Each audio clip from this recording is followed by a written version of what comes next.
Good morning, everyone. I'm Ritu Kaushik, Assistant Professor in Civil Engineering Department from RPIT campus, Karnal. Today is our topic, factor influencing the decision to carry out maintenance. कौन कौन से factor हैं जो क्या करते हैं जब आप मेंटेनेंस करते हो, ठीक है, मेंटेनेंस का जो आपने डिसीजन लिया है उसको इन्फ्लुएंस करते हो. मेंटेनेंस कैन बी प्लान्ड और अनप्लान्ड, दोनों तरीके से हो सकती है. कई बार क्या होता है कि मेंटेनेंस हमने डिफरेंट टाइप पढ़ी थी. आपको सडनली मेंटेन करना पड़ सकता है किसी भी स्ट्रक्चर को क्योंकि अर्जेंट रिक्वायरमेंट है. कई बार हम महीने के अंदर करते हैं, कई बार हम साल के अंदर करते हैं. तो that is the different type of maintenance. तो वो प्लान्ड भी हो सकते हैं, अनप्लान्ड भी हो सकती है. Most of the times no action is taken until failure occurs. Maximum time क्या होता है कि जब तक फेलियर आपका ओकर नहीं हो रहा है तो हम कोशिश ही नहीं करते कोई एक्शन लेने की, क्योंकि हमें क्या लगता है कि ठीक है काम चल रहा है, कोई बात नहीं है, अभी तो काम चल ही रहा है, क्यों पैसे वेस्ट किए. तो जनरली हम लोग ये सोचते हैं. रिपेयर और replacement become a matter of urgency. This is not a very satisfactory situation. It is important to look at the various factor that usually influence the decision to carry out maintenance work. There are the some point. First one, age of property, cost, availability of resources, urgency, future use of the structures, social consideration.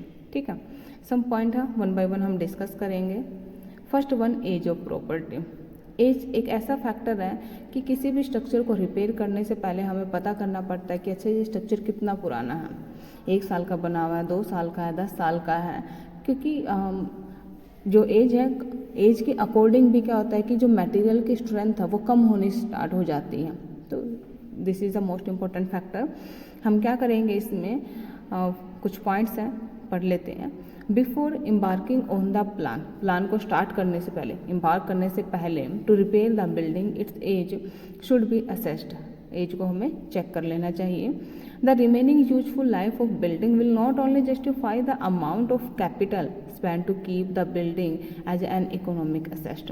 ये कहता है कि जो remaining जो हमारे पास जो building बच जाती है, जैसे हमने चेक कर लिया कि अच्छा इस बिल्डिंग को 5 साल हो गए बने हुए और हम चाहते हैं कि 10 साल तक काम करें, तो जो रिमेनिंग यूजफुल लाइफ है वो सिर्फ ये नहीं है कि आपने इस पर पैसे लगा दिए तो इसको 10 साल चलना चाहिए. नहीं, आप उसको एक इकोनॉमिक असेस्ट की तरह यूज करने लग जाते हो. रिपेयरिंग उसकी बहुत ज़रूरी है.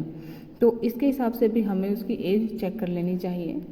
ए planned program of inspection and the cyclic maintenance should be set up to obtain maximum life out of material, component, service, equipment and building itself.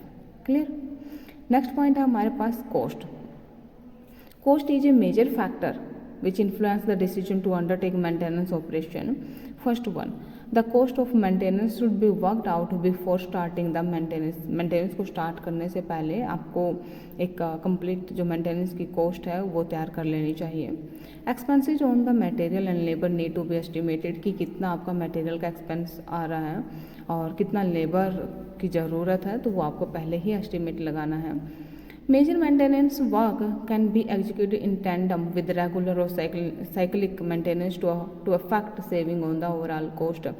ये भी कॉस्ट का एक फैक्टर है कि आप मतलब रेगुलर तरीके से मेंटेनेंस आपकी चल रही है या फिर एग्जीक्यूट है. यहाँ पे है कि जैसे जो भारी भरकम सी क्रैक होती हैं, आप उनको थोड़ा सा साइड में रखो, पहले छोटे छोटे काम को निपटाओ. तो एक प्रकार से आपको ऐसे लिस्ट तैयार करनी है कि अच्छा ये आपका मेजर में आता है, ये आपका लोअर में आता है, तो मेंटेनेंस को आपको डिवाइड कर देना है.